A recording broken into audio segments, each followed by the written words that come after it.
Yes, it's time again for Easy Aces, starring Jane and Goodman Ace. Easy Aces is brought to you tonight by the Ambidextrous Assistant Temp Agency located at 221B Baker Street.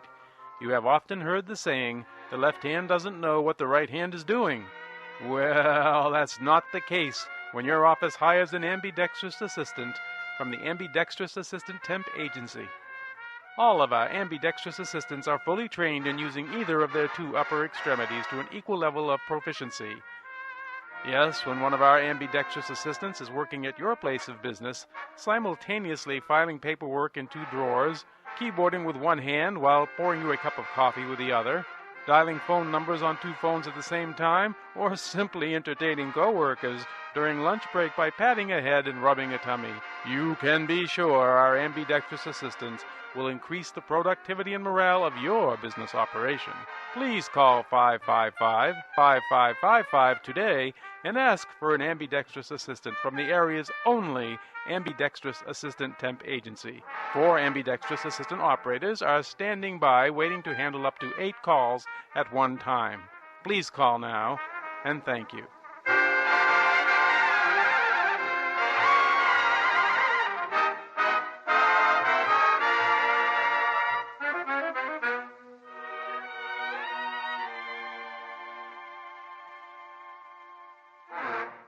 Well, I tried to stop her, but Jane insisted that she had to go to a psychiatrist.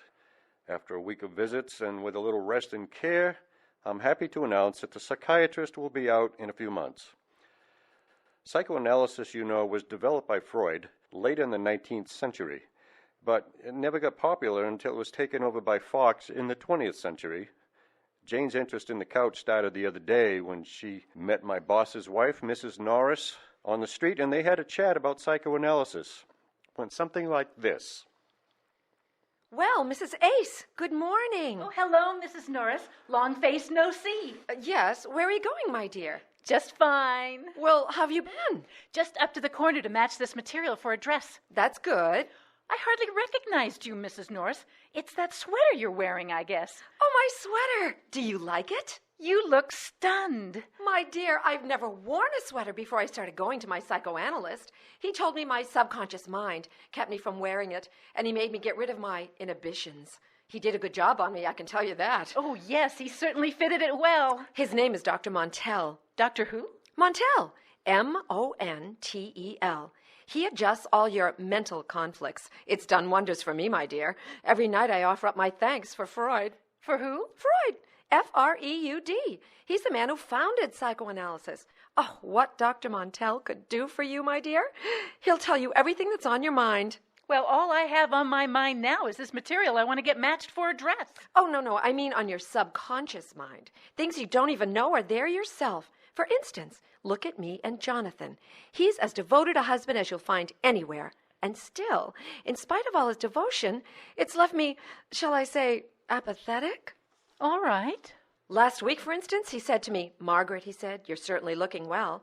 It was then I realized I had to go see a psychoanalyst because my subconscious mind said to me, "Yes, he thinks you look well now, but how long will he think you look well?"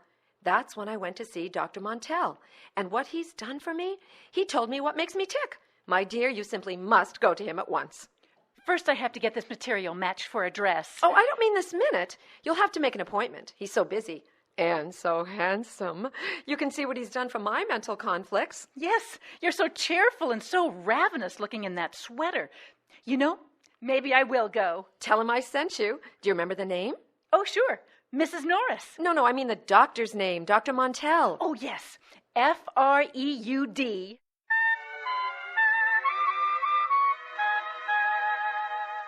All through dinner that evening, I noticed that there was something on Jane's, if you pardon the four-letter word, mind. And after dinner, she sat there staring into space, I sat there staring into space. We stared into each other's space. And finally she said, Dear, how do I look to you? "You were fine, Jane." Yes, but how long will I look that way? Well, according to insurance statistics, your life expectancy is No, about... you're getting off the subject. Do I look good to you? That's what I want to know. Now, come on. I want your candid opinion. My candid opinion is that you look very sweet. Wonderful. Oh, my. I've got it, too. I beg your pardon? What have you got? Mental conflicts. mental. Isn't that awful? What are you talking about? I'm going to a psychoanalyst first thing in the morning. To a psychoanalyst? Jane, you amaze me. Not now, dear. Let me tell you why I decided to go to him. This morning I ran into Mrs. Norris. Hard, I trust. And she told me she's been going to him, and you should see what he's done for her. She's wearing a sweater. She went to a psychiatrist so she could wear a... She got rid of all of her exhibitions. Not in a sweater, she didn't. And just now, when you said to me how wonderful I look, it left me, shall I say, apathetic? Apathetic?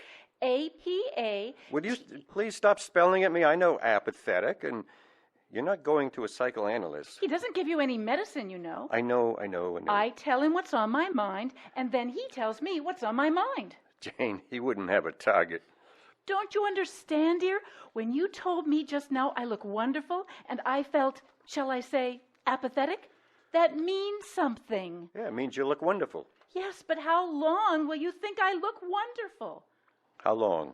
See, even you're beginning to wonder. No, I'm not, Jane. You have no money to throw away on foolishness like that.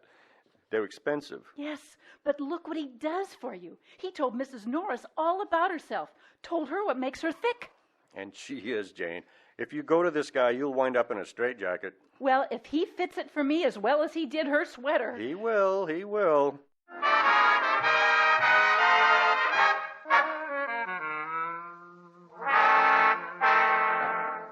So the next morning, Jane got up bright and early and went to see the psychoanalyst.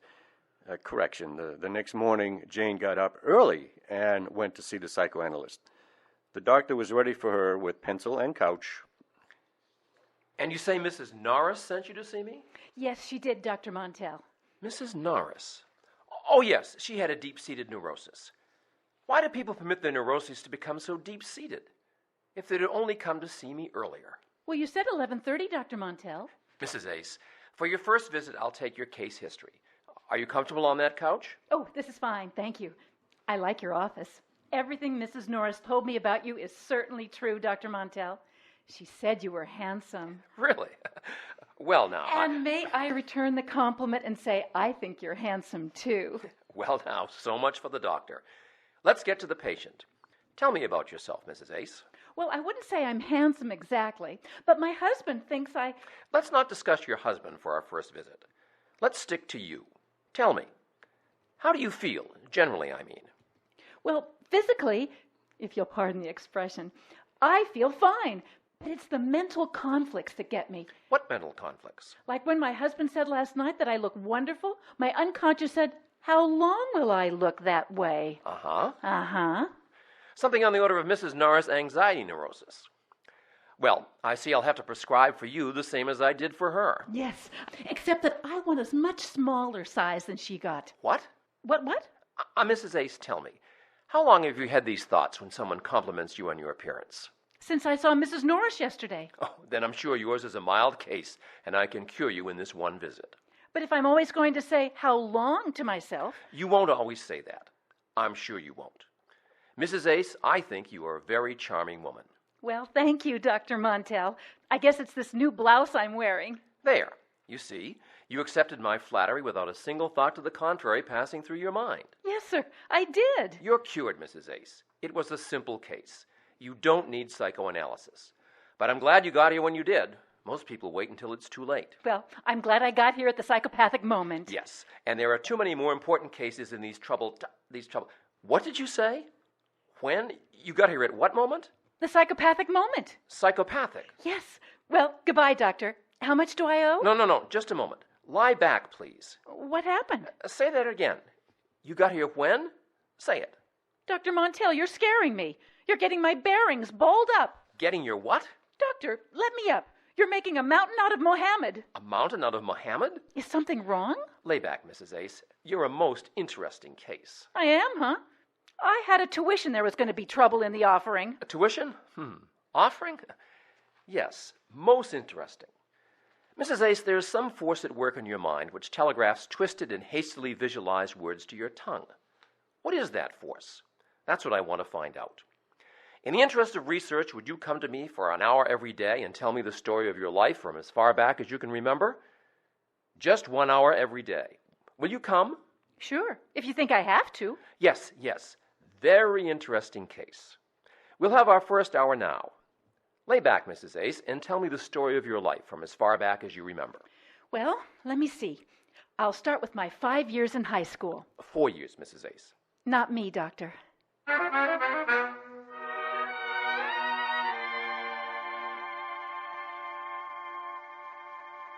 That night, I refused to listen to anything Jane had to say about her visit to the psychoanalyst, but Jane found an interested audience in her mother, who is now living with us. I ought to tell you about Jane's poor mother. She's the last stages of a big appetite. She's been to every doctor in New York, including one veterinarian in Flushing. That was the day she said she was as sick as a dog. And she takes dozens of different medicines. There's only one medicine that she takes every hour on the hour. It's Cuddy or Sark, some Indian remedy, something like that. So anyway, when Jane mentioned having gone to a doctor, her mother looked up quickly and she said, So the doctor said you've got psychoanalysis. It sounds exciting, Janie. Did he give you a prescription? No, Mother. He's not like the doctors that give you medicine and take x-rays and put an oxidol mask on you.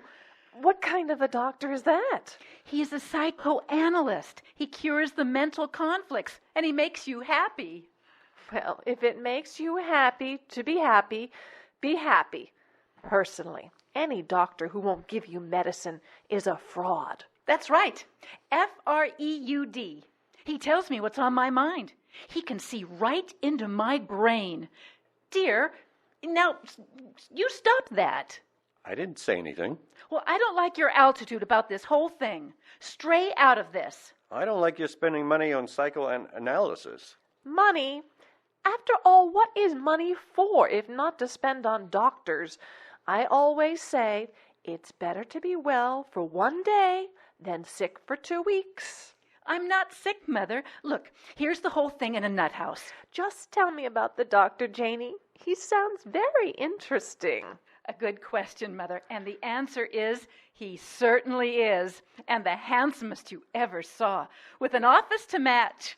Tall, dark brown hair. I've always wanted a tall office with dark brown hair. And when he smiles, oh boy. No teeth. Dear, what did I tell you? You said stay out of it. Well, do it. Where was I? The doctor, Janie. Does he have a regular doctor's office? Oh, sure, like every doctor's office. Young nurse, old magazines. And then you have to lie back on this couch he has there and talk to him. There's a table on either side of the couch. On one table, cigars. On the other, cigarettes. And he says to me, lie down and relapse. So I did. And he said, all I want you to tell me is the story of your life from as far back as you can remember. You can smoke if you want to, he said. So I took a cigar and started to talk. Took a cigar? It's in my bag. I'll give it to you later. Oh, for me. You see, I'm always thinking of you, and you sit there making sarcastic remarks. So what did you talk to him about? Did you tell him where it hurts you? Oh, no, Mother. I told him about what I did when I was in high school. It wasn't very interesting. He yawned a couple of times. But I can take a hint. So tomorrow, when I go, I'm going to make up a story to tell him. Make up a story? Well, I'm certainly not going to sit there boring him for a full hour every day. So tomorrow, I'm going to make up a story out of wheat. He said it's a good thing I went to him early as I did. Most people wait until it's too late, like Mrs. Norris, for instance. Do you want me to become deep-seated like Mrs. Norris? No, Jane, that I don't.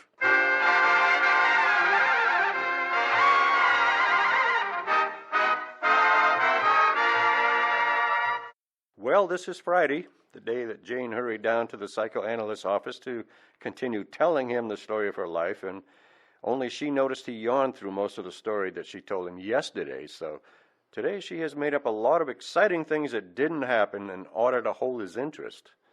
This is the day which will set back psychoanalysis 25 years, one which became known in medical circles as Black Friday. That's it, Mrs. Aist. Just lie back and relax, and we'll take up where we left off yesterday. Oh, this is going to be a thriller-diller, Dr. Montel. Yes. Let's take it from after your high school graduation. Yes. Well, Sir Doctor, oh, you're going to like this. It was the summer I graduated. The heat was on, and we were driving home from a party, Sally Anderson and I and two fellows. The fellow she was with later left town. The fellow I was with later became Mr. Ace, my husband.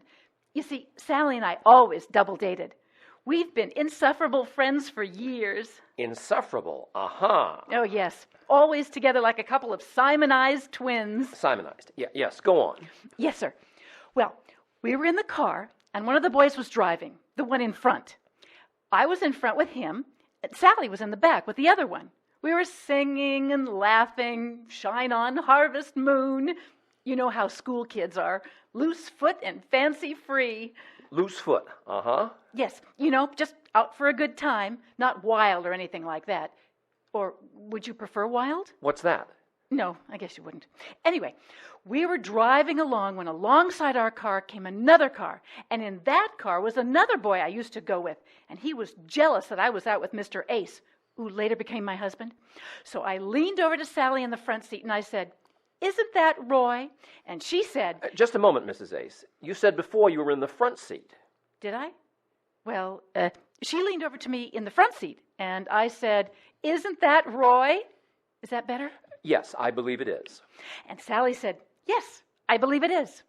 Well, Roy was so mad I was out with Mr. Ace, who later became my husband, that he wasn't watching where he was driving, and he almost bumped into us. He looked kind of wild, almost besmirked, you might say. Uh-huh. Uh-huh. So Mr. Ace, the one who later became my husband, started to drive faster to get away from him. And pretty soon we were both going so fast, well, I'll tell you how fast we were going. We were 12 miles from town, and would you believe? We made it in 8 miles. You made it in 8 miles? 8 miles if I'm a day. And then to clap the climax, we suddenly heard the whistle of a train coming around the hill. Oh, I forgot to tell you there was a hill around the bend, and we had to cross the tracks. But there we were, going like bats out of a belfry. Belfry, yes. And we were going so fast, and we couldn't stop, and the train was going even faster. We couldn't hear the train whistle. Woo, woo! And we were going, uh-oh. We all knew that if something didn't happen, this was the end. Well, goodbye, Doctor. I'll see you tomorrow. Wait a minute. What happened? My hour is up, Doctor. To be continued tomorrow.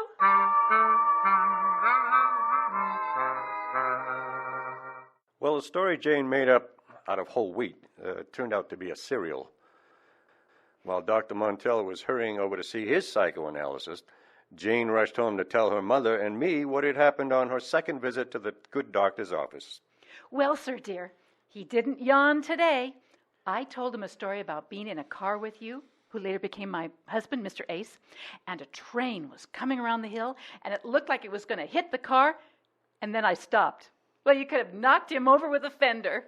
You mean to say you told him the story up to that point and then walked out? Well, I haven't figured up the finish yet. Isn't that awful? But, Janie, I don't understand. Didn't the doctor even examine you for bruises you might have gotten in the accident with the train? Oh, no, Mother, you don't understand. He isn't that kind of a doctor. He's a doctor for mental conflicts. Mental conflicts? I never had those, Janie. Is it anything like dizzy spells? Oh, no. Mental conflicts are for people who worry. Worry? Who doesn't worry? Except my sister, your Aunt Wilma. She used to worry all the time, and then one day she decided to stop worrying, and overnight her hair turned brown.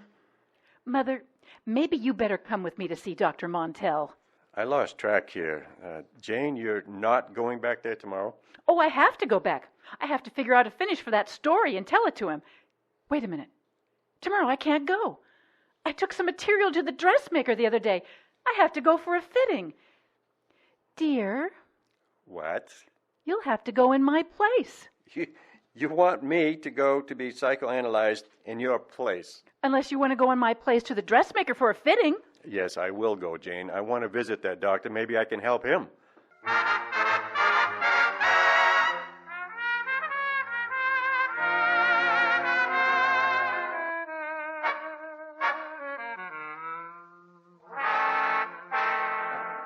next morning I went to see Dr. Montel.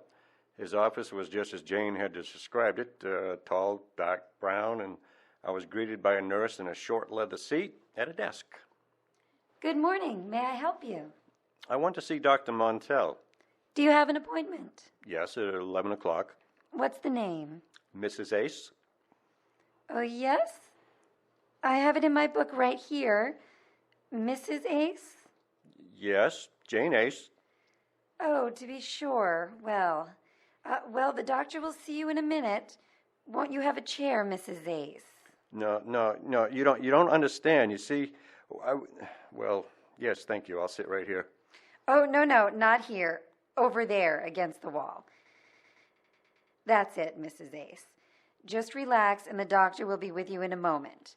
Don't get excited. Don't be nervous. Everything's going to be all right. I'm not excited, and I'm not nervous either. That's right. Just relax. The doctor will buzz when he's ready for you. Thank you. Yes. Haha, yes. Well, you're looking well today, Mrs. Ace. It's just the makeup. Pancake? No, thank you. I just had breakfast. The doctor will see you in a moment, Mrs. Ace. Would you like to look at this magazine? Well, yes. I don't mind if I do. No, don't get up. I'll slide it over to you across the floor. Oh, thank you.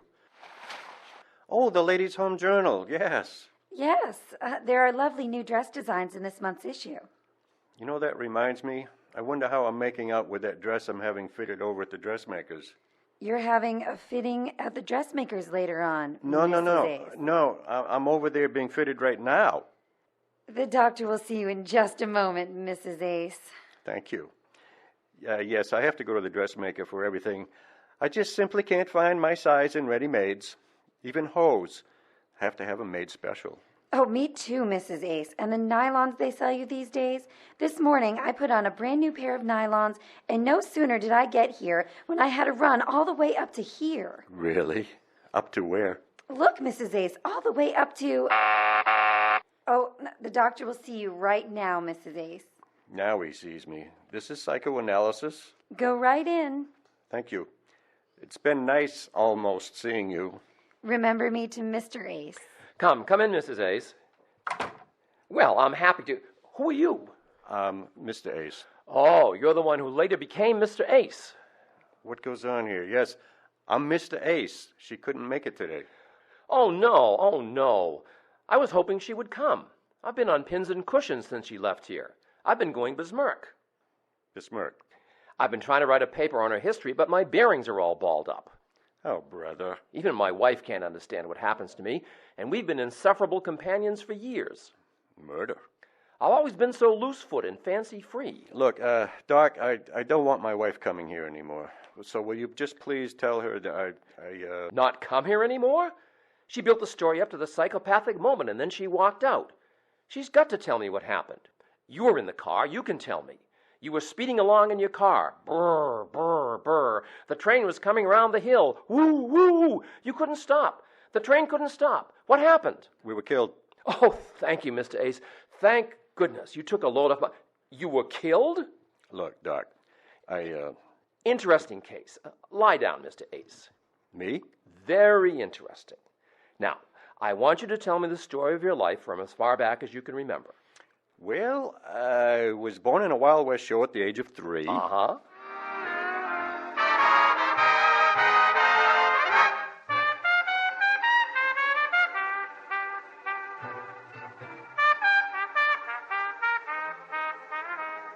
The doctor will never forget that hour if he lives to be 12 years old. I fixed his wagon because the very next day in his office... That's right. Just lie back comfortably and relax. Now, I want you to continue the story from where we left off.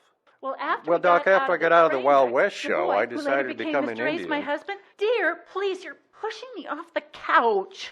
Well, move over, Jane. I gotta have some room. Move up a little. The palms of your feet are hanging over the end of I the couch. can't move over. You push over a little. I can't. There's no room. Well, somebody's gotta move. All right, children. If it makes you happy for me to move, I'll move.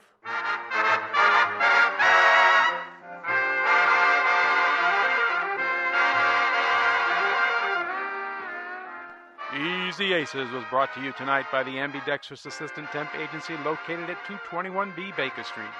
Remember, all of our ambidextrous assistants are fully trained in using either of their two upper extremities to an extremely high level of proficiency. Yes, when you hire one of our ambidextrous temps, it's almost like getting two people for the price of one. Please call 555-5555 today and ask for our sales manager, Ambrose. He will arrange the help you need from the area's only ambidextrous assistant temp agency. And join us again next week with the Ambidextrous Assistance Temp Agency brings you another visit with Jane and Goodman Ace, the Easy Aces.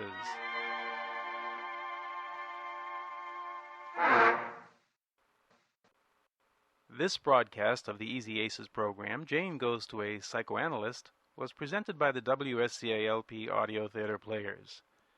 Starring in this evening's performance were Chuck Curtis as Goodman Ace, Kathy Saunders as Jane Ace, Charlie Griffin as Dr. Montel, Linda Becker as Margaret Norris, Liz Wright as Jane Ace's mother, and Michelle Greel as Dr. Montel's nurse. This evening's episode of the Easy Aces was directed, recorded, and edited by John Lovering. This program was pre-recorded at the community campus at 100 Campus Drive in Portsmouth, New Hampshire. We thank Noreen Hodgson for allowing us to use the community campus facility for our recording session. WSCALP Portsmouth Community Radio 106.1 FM is a non-profit 501c3 organization that depends upon membership and underwriters for the bulk of our financial support. Information about becoming a member and/or underwriter can be found at our website at www.wscafm.org. On behalf of the cast and the WSCALP Audio Theater Players, this is your announcer, John Lovering, wishing you a pleasant good evening. This is 106.1 FM, Portsmouth Community Radio, Portsmouth, New Hampshire, WSCALP.